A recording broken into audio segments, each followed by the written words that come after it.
Mutia Fiada Hafid lahir di Bandung, Jawa Barat 3 Mei 1978. Setelah menyelesaikan pendidikannya di Australia, beliau memutuskan untuk kembali ke tanah air, bergabung menjadi jurnalis di salah satu stasiun televisi swasta.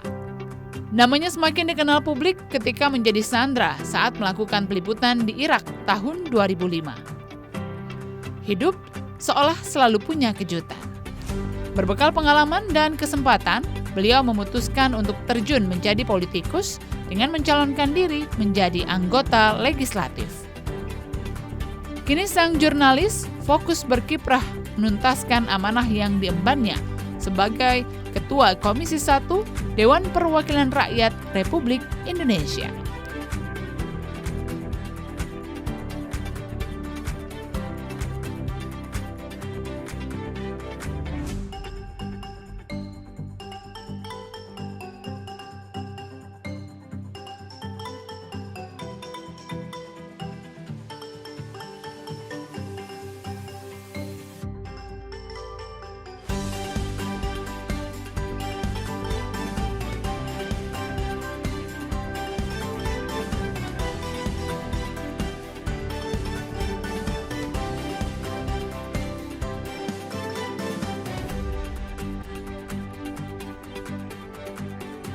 Dan saudara, inilah Bukan Basa-Basi.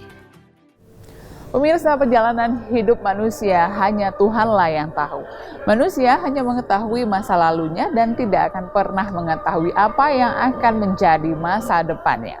Kali ini kami akan mengajak Anda untuk menyimak perjalanan hidup seorang Mutia Fiada Hafid, Ketua Komisi 1 DPR RI.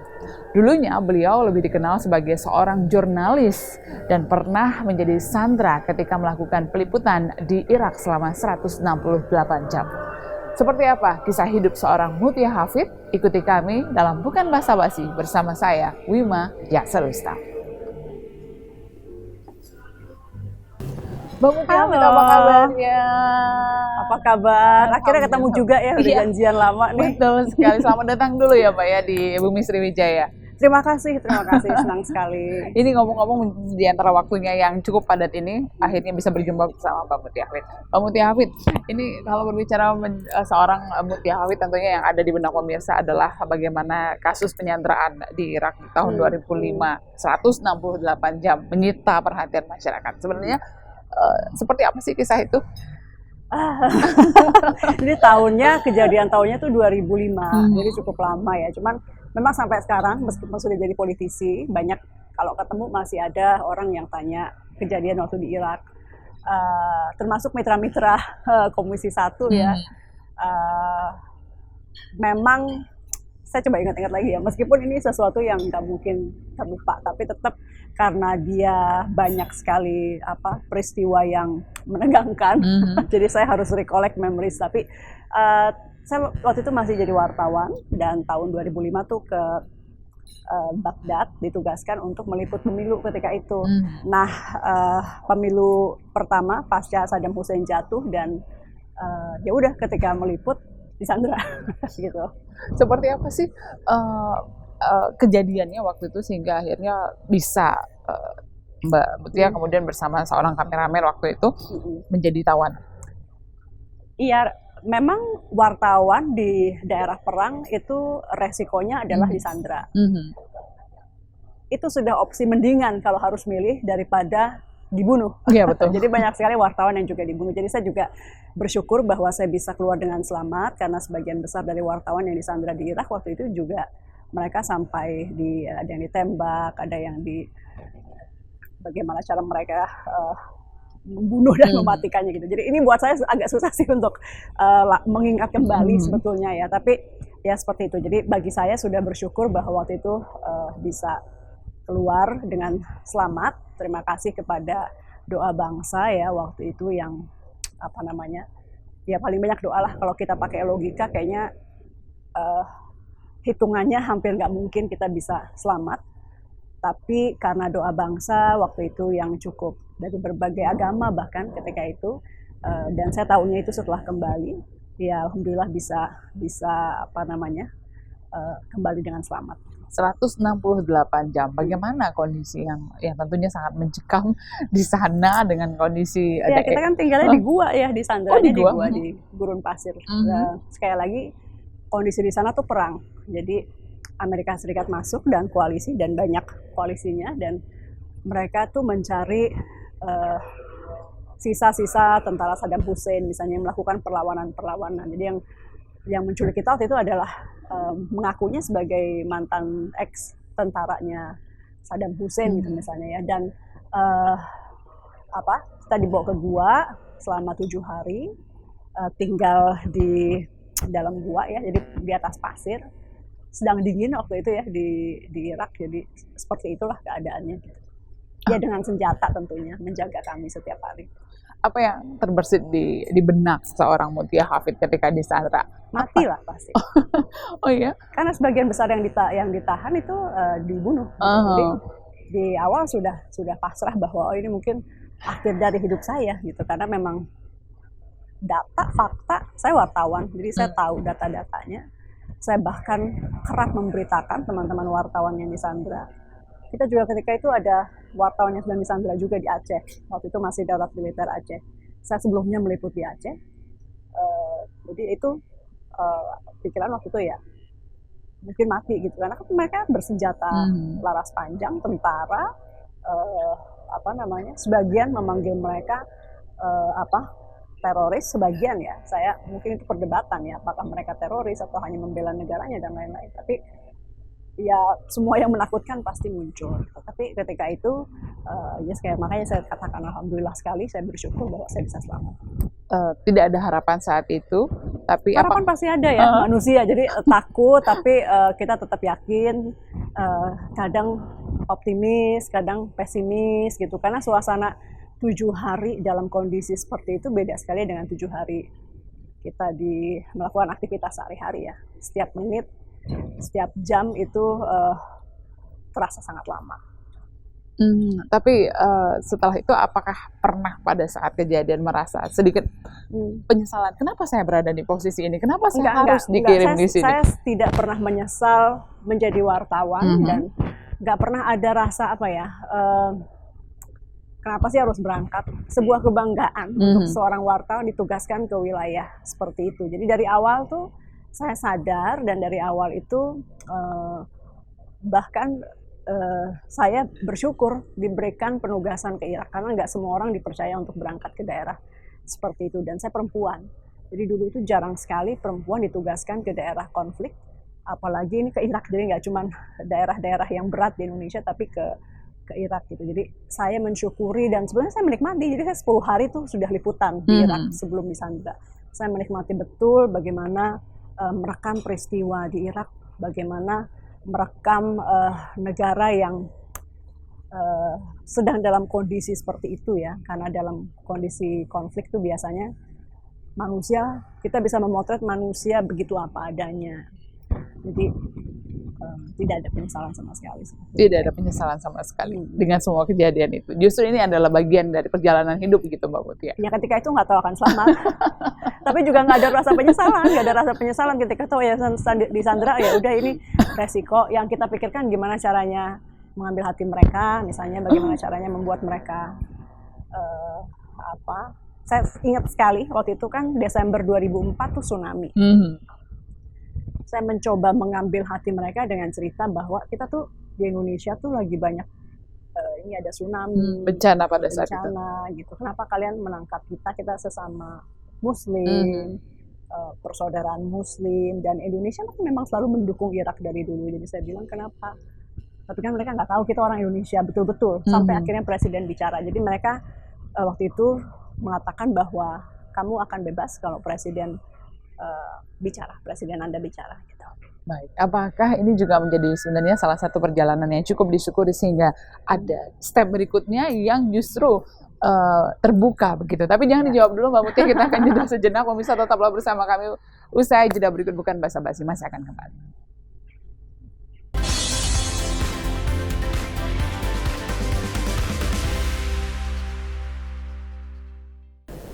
Terima kasih Anda masih bersama kami dalam Bukan Basa-Basi, masih bersama Mbak Mutia Hafid, Ketua Komisi 1 DPR RI. Baik, Mbak Mutia, kita lanjutkan kembali. Jadi memang ini adalah perjalanan hidup yang tentunya harus disyukuri begitu ya, Mbak Mutia, hingga berdiri di sini tentunya dengan Mutia Hafid yang saat ini sudah dikenal. Apakah memang akhirnya kisah perjalanan di Irak ini menjadi salah satu kelebihan begitu seorang Mutia Hafid saat ini? Saya tidak bisa memisahkan bagian cerita itu dari hidup saya, dan seluruh bagian dari perjalanan hidup saya sebelumnya, termasuk di Irak, saya rasa menguatkan saya sampai di posisi saat ini, gitu ya. Jadi kita yang saat ini pasti dibentuk oleh hal-hal yang kita jalani, dan salah satunya adalah di Irak. Menempa saya lebih berani, kemudian orang lebih banyak kenal gitu ya sama. Tapi dulu kan di TV juga sudah siaran, jadi memang sangat dikenal. Tapi ya Irak membuat lebih lagi dikenal. Kalau politisi itu kan keterkenalan penting, tapi yang juga penting keberanian. Jadi itu wajib deh menurut saya bagi seorang politisi. Nah, udah sih itu. Kemudian background saya sebagai jurnalis memberikan saya kemampuan mungkin ya komunikasi yang sudah terlatih lah, sering berbicara di hadapan publik, sehingga sebagai politisi kan juga harus mampu meyakinkan masyarakat mengenai ide kita, apa yang akan kita lakukan, dan itu semua saya dapat dari jurnalistik. Jadi nggak menyesal, justru banyak sekali yang saya pelajari dari situ. Siapa yang pertama kali mendorong Mbak Mutia Hafid untuk akhirnya terjun menjadi seorang politisi? Nah, ini juga ketika di Irak saya sempat, ya ketika selamat saya sempat mikir apa jadi wartawan terus, nggak menyesal dan bukan karena trauma sih sebetulnya. Apakah saat itu saya harus berhenti saya merasa bahwa kalau berhenti ketika itu enggak sih, karena saya sangat mencintai pekerjaan menjadi jurnalis. Cuman saya merasa bahwa kayaknya harus ada yang lebih dari yang saya lakukan. Bukan berarti jurnalis tidak lebih ya, tapi dengan segala yang diberikan Tuhan, Allah, bahwa saya diberi pengalaman ini itu, mungkin saya harus masuk ke daerah lain yang misalnya perempuannya lebih sedikit, anak mudanya ketika itu, karena saya gabung di tahun 2009 di politik, anak mudanya masih sedikit. Itu sih pikiran saya, jadi akhirnya saya memilih masuk politik, plus saya sering wawancara politisi kan ya. Jadi saya merasa bahwa paling tidak kalau di dunia itu saya sudah ada modal ilmu dari banyak bicara dan belajar dari para politisi gitu, jadi bisa lebih cepat beradaptasi. Jadi memang salah satu alasan Mbak Mutia untuk bisa terjun ke dunia politik adalah ingin berbuat lebih besar tentunya daripada menjadi jurnalis sebelumnya. Ya, begitu. Tapi yang berbeda lah. Yang berbeda. Karena kalau lebih besar saya rasa, apalagi di era saat ini, fungsi jurnalis dan tugas-tugas jurnalis juga menjadi amat penting untuk melawan hoax, berita palsu. Ya, saat ini juga penting. Cuman ketika itu saya juga akhirnya ketika saya meninggalkan jurnalistik tuh, saya sudah 10 tahun di jurnalistik, jadi saya merasa saatnya ke bidang lain yang lebih membutuhkan perempuan ketika itu. Setelah terjun ke dunia politik, apa yang dirasakan? Awal-awal mulus-mulus setiap hari. Kenapa? Karena ternyata tidak semudah yang saya bayangkan ya. Berbeda sekali ritmenya di jurnalistik. Kita cepat, sebisa mungkin menyampaikan informasi dengan cepat. Menjadi politisi itu tidak melulu begitu. Jadi kadang kita banyak tahu, tapi kita renungkan dulu, kita pikirkan bagaimana cara untuk menjalankannya. Kita harus melobi untuk meyakinkan pihak-pihak yang mungkin berbeda pendapat dengan kita. Kita harus melakukan komunikasi publik kepada masyarakat sebelum akhirnya melahirkan undang-undang yang disetujui gitu misalnya ya. Jadi dari kegiatan atau dari profesi yang begitu cepat sebelumnya, ya saya belajar untuk lebih banyak sabar, lebih banyak berpikir. Dulu juga berpikir sih, tapi kalau dulu kan sangat mengandalkan verbal sebagai wartawan. Nah, tapi sebagai politisi saya juga harus banyak mendengar gitu. Jadi lebih banyak mendengarnya lagi gitu. Lebih banyak mendengar, kemudian juga bertindak. Beda-beda sih tapi ya. Kalau saya tuh soalnya nggak ingin banyak bicara sebagai politisi kalau saya belum paham betul gitu ada juga sih yang sebagai politisi itu memang bicara terus ya beda-beda. Tapi kalau saya seperti itu, saya merasa bahwa kalau seorang politisi bicara, dia sudah harus tahu persis, dia harus hati-hati karena apa yang dia sampaikan, terutama mungkin karena saya lebih dikenal gitu ya, itu menjadi sebuah apa ya, misalnya kita menyampaikan hal yang kurang optimis, itu didengar dan ditelan oleh masyarakat gitu. Jadi betul-betul harus hati-hati menyampaikan sesuatu pendapat, takutnya malah dijadikan role model begitu, tapi yang kita sampaikan salah atau tidak benar. Jadi betul-betul saya lebih hati-hati waktu itu dan lebih berusaha lebih banyak sabar. Susah kan Mbak Mutia merubah image dari yang sebelumnya jurnalis yang lebih dikenal di televisi, kemudian akhirnya terjun ke politisi. Banyak yang bilang gini, ini dulu Mutia Hafid sangat vokal, betul, sangat apa ya, berani, vokal. Mudah-mudahan keberanian saya sih nggak berkurang ya. Tapi tidak semuanya saya langsung sampaikan dan apalagi kalau sudah jadi pimpinan komisi gitu, jadi lebih banyak. Oke, kalau kita ingin mengkritik pemerintah belum tentu harus forumnya berkoar-koar aja gitu ya. Kita bisa melakukan pendekatan dengan baik-baik, dengan lobby dan lain-lain gitu, supaya masyarakatnya juga tetap adem. Kalau politisi semuanya marah-marah kan, saya nggak, tetap harus ada yang keras dan marah-marah, tapi ada juga yang merajut supaya ada solusi gitu, daripada hanya sekedar berdebat panjang dengan apa logika yang belum tentu berujung kepada solusi.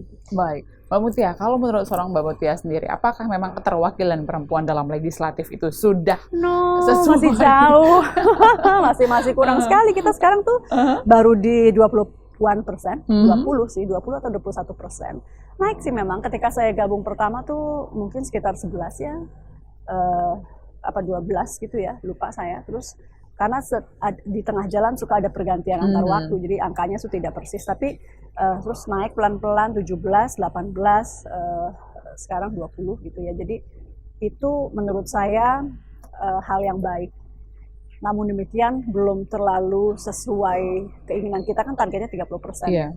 Jadi sekarang tuh masih sekitar 20% gitu. Jadi masih perlu lebih banyak lagi teman-teman perempuan untuk gabung. Harusnya juga 30% itu kuotanya tercukupi begitu, kalau bisa lebih begitu ya Pak? Iya, jadi sekarang tuh partai politik menaruh rata-rata 30% sampai 40%. Nah, untuk mendapat 30% tuh perempuan sebetulnya dalam list sebelum pemilu harusnya di kisaran 50% supaya kita bisa dapat kurang lebih totalnya yang berhasil 30%. Baik, Pak Mutia, kita akan jeda sejenak. Pemirsa tetaplah bersama kami, usai jeda berikut Bukan Basa-Basi masih akan kembali.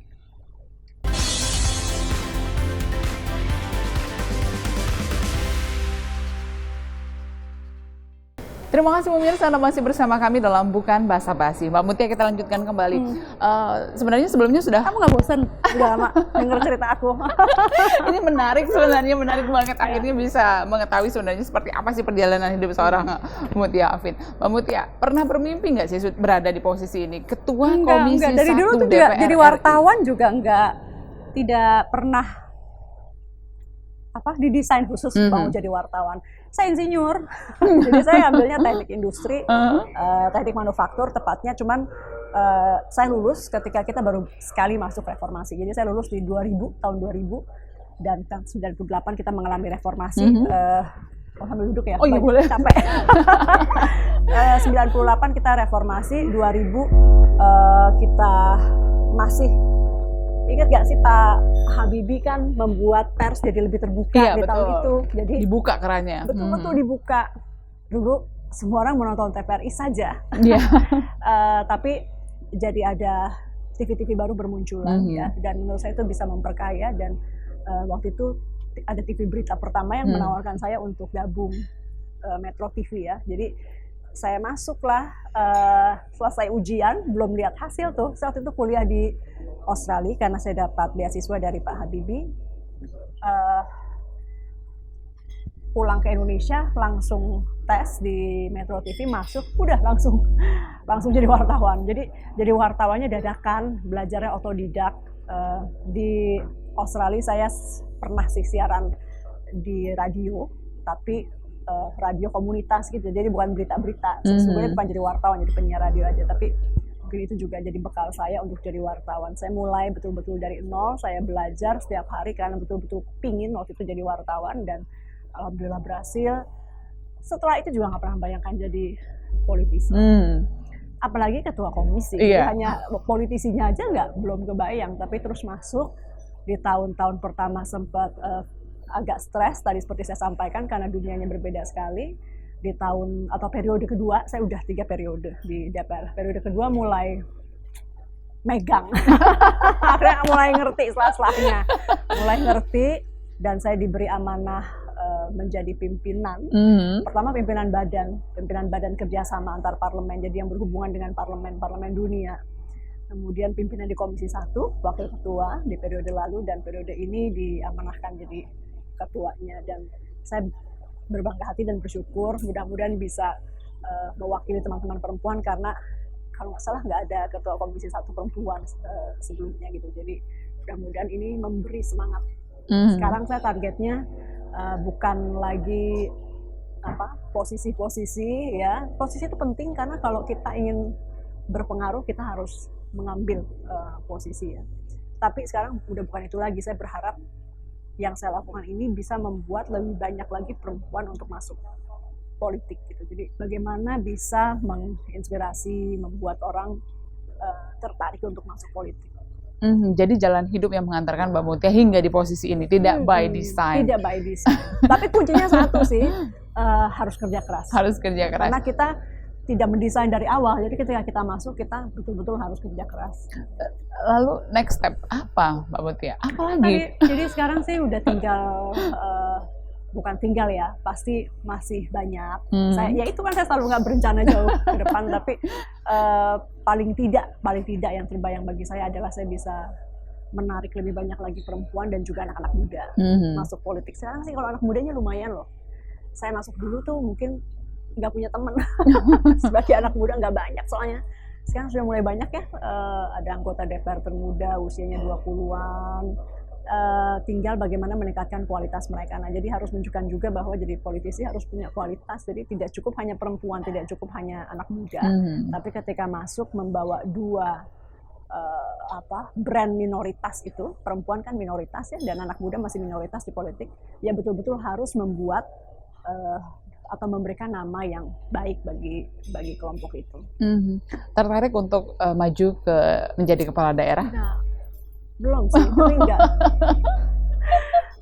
enggak. Saya perempuan ya, dan menurut saya menjadi kepala daerah lebih sulit dan menantang. Dalam posisi sekarang saja untuk membagi waktu dengan suami, keluarga itu sudah cukup challenging, cukup menantang. Menurut saya kepala daerah, saya nggak tahu orang lain mungkin ya, tapi bagi saya menjadi kepala daerah pasti memerlukan waktu lebih banyak lagi.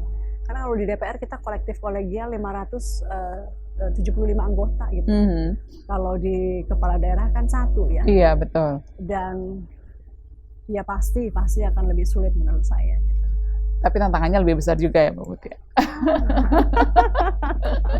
Ya, ini tadi menarik. Ini saja sudah bingung membagi waktunya antara keluarga, suami dan karir begitu. Lalu seperti apa membagi waktu antara? Yang kuncinya harus punya suami yang pengertian. Karena kalau membagi waktu secara adil, secara itu hampir pasti nggak bisa, sulit. Di politik tuh pertama, untungnya mirip kayak wartawan ya, kadang-kadang kita hari Minggu, hari libur itu juga dipanggil, sama di politik juga seperti itu. Jadi memang harus punya yang amat pengertian dan yang mau juga kadang-kadang mengatur schedule-nya, mengikuti schedule kita. Jadi suami saya lumayan, misalnya saya ada tugas keluar kota, kadang kalau sudah kita berapa hari nggak ketemu, beliaunya yang ikut dengan saya. Kadang kalau suami keluar kota, sayanya kebetulan sedang off, sayanya yang ikut. Jadi betul-betul harus sinergi dengan pasangan kalau kita ingin jadi politisi. Itu pesan saya, siapa tahu nanti mau jadi politisi habis ini, atau ada yang sedang nonton tertarik atau berminat jadi politisi. Baik, Mbak Mutia, untuk menjadi seorang politisi perempuan begitu, apa sih tadi juga sudah sempat disinggung, tidak hanya berbekal wanita, kemudian tidak hanya berbekal minoritas, tapi tentunya ada bekal yang kita punya untuk bisa bersaing begitu ke depan. Apa? Pertama, keberanian ya menurut saya. Kedua, kerja keras, modal itu dulu yang penting. Ini mau, kan ada orang bilang, ya politik dinasti anaknya siapa gitu. Nah, saya kebetulan nggak begitu gitu ya. Jadi paling nggak kerja kerasnya harus. Tapi anak siapapun ya, menurut saya tetap harus ada sih keberanian dan kerja kerasnya. Jadi itu sih dua kunci penting. Selain tentunya itu secara karakter ya. Tentu keilmuannya harus ditambah. Saya meski kemarin sudah jadi pimpinan komisi di periode lalu, saya sekolah lagi. Jadi saya ambil S2, satu kelas saya paling tua usianya, karena anak-anak sekarang lulus S1 langsung S2. Tapi saya nggak apa-apa, dan mereka juga senang ada saya, mudah-mudahan ya. Jadi meskipun di usia ini saya masih terus belajar. Saya lulus S2 sudah usia berapa ya, 30, hampir 40 tahun waktu itu ya. Tapi yang penting saya membekali diri, karena tadi kan saya sampaikan, saya dari insinyur, saya nggak pernah belajar politik. Saya belajar politik dari orang-orang secara otodidak, saya nggak pernah belajar keilmuannya. Jadi saya pelajari, ketika orang semua bilang, ngapain lagi sih ngambil S2 politik gitu kan, udah pakar. Bahkan dosen-dosennya juga bilang gitu, kenapa ngambil? Bagi saya tidak pernah ada kata selesai dalam hal belajar. Sampai sekarang juga masih banyak diskusi dengan senior-senior di politik, dan kemauan belajar itu yang juga menurut saya menjadi karakter yang penting kalau kita mau jadi politisi. Baik, Mbak Mutia, 3 pertanyaan terakhir yang harus dijawab, dipilih begitu yang harus dijawab dengan singkat dan jelas. Politikus atau jurnalis? Nggak boleh, nggak bisa. Pilih. Harus yang sekarang lah yang saya jalani, politik. Mewawancarai atau diwawancarai? Mewawancarai. Keluarga atau karir? Oh, ini nggak bisa dipilih. Tapi kalau memang harus memilih, ya keluarga. Oh, so sweet. Mbak Mutia, terima kasih sekali atas waktunya. Terima kasih sudah berbagi bersama kami bagaimana menjebak perjalanan hidup seorang Mutia Fiada Hafid. Luar biasa, wakil kami begitu ya di legislatif. Tentunya sukses terus untuk Mbak Mutia, sehat selalu, salam untuk keluarga. Di bumi Sriwijaya. Iya, datang lagi ya Mbak Mutia ya. Saya suka banget pempek. Ya pemirsa, demikian bukan basa-basi hari ini. Akhirnya saya Wima Yasrus pamit undur diri dari hadapan Anda. Sampai jumpa dan wassalamualaikum warahmatullahi wabarakatuh. Terima kasih Mbak Mutia, terima kasih.